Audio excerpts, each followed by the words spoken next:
Catherine Bernardo at Daniel Padilla muling nagkasama sa ABS-CBN Christmas Special. Nagkasama sina Daniel Padilla at Catherine Bernardo sa ABS-CBN Christmas Special.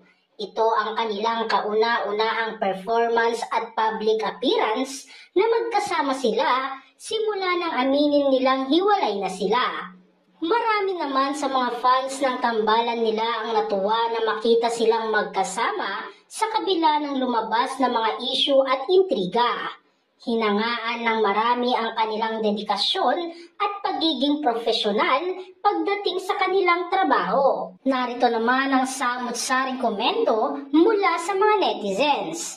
Ganyan talaga. Kailangan mo maging profesional sa lahat ng bagay, hindi naman porket break na sila, magtanim sila ng galit at di na magpansinan. Ang genuine ng smile nila pareho at alam naman natin na masaya sila at magkaibigan sila. Kung may comeback man, wag muna. Kumbaga, enjoy muna nila pagiging single nila at kung nakatadhana talaga sila, sila talaga. Hayaan na lang yung destiny ang gumawa ng paraan. Stop the hate, just spread love. Yan ang kagandahan pag naghiwalay na. Hindi nagbabatuhan ng masasakit na salita. Magkita man ulit, pwede pang maging magkaibigan. God bless. Matatandaan, good news para sa Katniel fans ang prediksyon ng kilalang tarot reader at binansagang Nostradamus ng social media na si Jay Costura. Pinagbigyan ni Jay ang request ng netizens na hulaan ang dahilan ng hiwalayan ng Katniel. Sa unang set nga ng mga tarot card o baraha na nakuha ni Jay, nabasa niyang may jealousy o pagseselos umano na nangyari sa relasyon ng Katniel.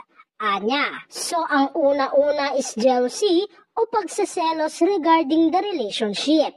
Sunod nito, ibinahagi ni Jay na may nakikita siyang pagmamakaawa at pagkulong sa relasyon ng Katniel. Pero kung mapapansin niyo dito, meron ding pagmamakaawa or pagkulong. Konklusyon naman ni Jay, isa sa Katniel ang tila nasakal at nagsawa na dahil sa paghihigpit ng isa sa kanila na posibleng dahilan ng kanilang paghihiwalay. Ani ni Jay.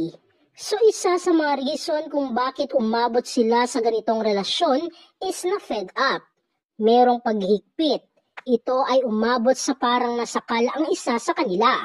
Paglilinaw ni Jay, natural lang sa isang relasyon na merong pagseselos pero sa nakikita niya sa personality ni Daniel, ito raw ay tinatawag na overprotection. Gayunpaman, sa kabila nito, sinabi ni Costura na may suyuan umano na magaganap sa Katniel. Positibo rin si Jay na may pag-asa pang magkabalikan ang Katniel. Giit pa niya, magkakabalikan po talaga ang dalawa.